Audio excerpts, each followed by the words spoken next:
जिन कपड़ों को हम पहनते हैं वह कपड़ा आखिर बनता कैसे है? कपड़ा बनता है धागे से और धागा बनता है कपास से। तो आज हम कपास से धागा बनने की प्रक्रिया को करीब से देखेंगे।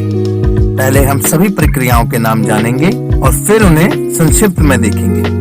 ये प्रक्रिया है ब्लो रूम, उसके बाद कार्डिंग, उसके बाद ड्रॉ फ्रेम, उसके बाद यूनिलैप, उसके बाद कॉम्बर, उसके बाद फिनिशर ड्रॉ फ्रेम, उसके बाद स्पीड फ्रेम, उसके बाद रिंग फ्रेम, उसके बाद रिंग कॉर्नर, उसके बाद सीजर मशीन और अंत में पैकेजिंग।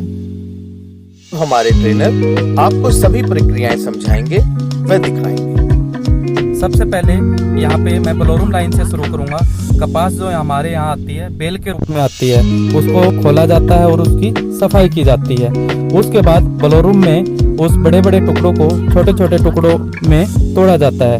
उसके बाद यदि कपास के अंदर किसी प्रकार का सीड कोट, डस्ट, ट्रेस आदि होती है वो इस यहाँ पर मशीनों द्वारा निकाला जाता है। उसके बाद कपास में यदि किसी प्रकार की अनुपयोगी वस्तु होती है जैसे पंख, रंगीन रेशे, बाल, प्लास्टिक, लोहे की तार आदि होती है तो उसको भी इसी ब्लोरूम लाइन में निकाला जाता है। ब्लोरूम के बाद हमारी जो अगली मशीन आती है उसका नाम है कार्डिंग मशीन।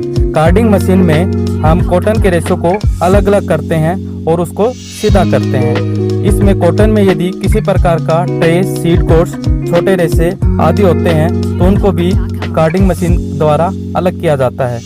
इस कार्डिंग मशीन में खुले हुए अच्छे कॉटन के रेशों को इकट्ठा करके उनकी एक डोरी बनाई जाती है जिसे हम स्लाइवर कहते हैं। कार्डिंग मशीन में उलझे हुए रेशे, फाइबर के समूह को जिन्हें हम नेप्स करते हैं उनको भी अलग किया जाता है। कार्डिंग मशीन के बाद जो अगली मशीन आती है उसका नाम है breaker draw frame. Card machine से निकले हुए मोटे और पतले स्लाइवर को मिश्रित करके एक सामान बनाया जाता है। इस मशीन से निकलते हुए स्लाइवर के रेशों को मशीन में लगे रोल की मदद से खींचकर सीधा किया जाता है। अलग अलग कार्डिंग मशीन से निकले स्लाइवर को मिलाकर और खींचकर एक समान एक स्लाइवर बनाया जाता है। जिस ड्रा फ्रेम में कार्ड का स्लाइवर लगाते हैं उसे ब्रेकर ड्रा फ्रेम कहते हैं। ब्रेकर ड्रा फ्रेम के बाद हमारी जो अगली मशीन आती है उसका नाम है यूनिलैप। यूनिलैप मशीन को ब्रेकर ड्रा फ्रेम के बाद कॉम्ड का माल तैयार करने के लिए लगाते हैं। इसका मुख्य उद्देश्य है ब्रेकर ड्रा फ्रेम मशीन से निकले हुए स्लाइवर में आई हुई असमानताओं को दूर करना। ब्रेकर ड्रा फ्रेम के कई स्लाइवरों को एक साथ लगाकर मशीन में लगे रोल की सहायता से उन्हें खींचकर कॉम्बर मशीन में लगने चलने वाले लैप का निर्माण करना। इस मशीन में मुख्यतः लैप का निर्माण होता है।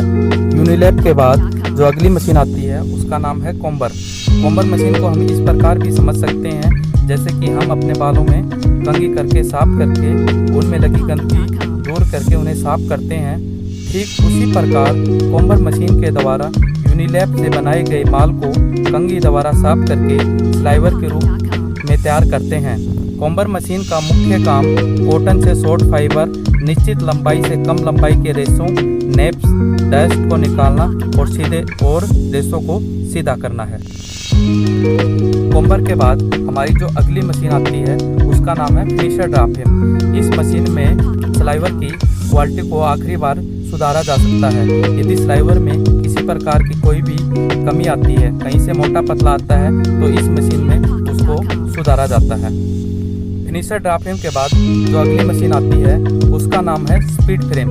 स्पीड फ्रेम में हम फिनिशर ड्रा फ्रेम से लाए गए स्लाइवर को रिंग फ्रेम में बनने वाले धागे के काउंट के मुताबिक खींचकर पतला करते हैं, उसे रोविंग कहते हैं। स्पीड फ्रेम में रोविंग बनाते समय उसमें कुछ मजबूती देने के लिए हम रोविंग में आगे वाले रोल और ट्विस्ट मास्टर की सहायता से ऐंठन प्रदान करते हैं। स्पीड फ्रेम में बनी हुई रोविंग को हम रिंग फ्रेम में चलाने के लिए स्पीड फ्रेम की बोबिन पर लपेटते हैं।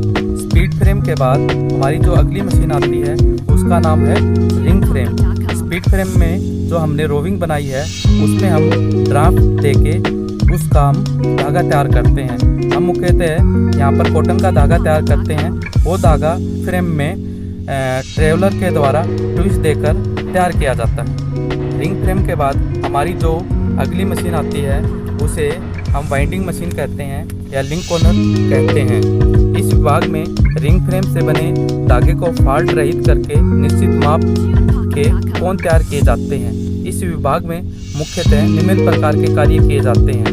नंबर 1, रिंग फ्रेम बोबिन से धागा उतार कर पेपर कोन अथवा प्लास्टिक के कोन से निश्चित माप के अनुसार कोन तैयार किया जाता है। रिंग फ्रेम धागे से फॉल्ट को दूर करके बाजार में बेचने हेतु तैयार किया जाता है।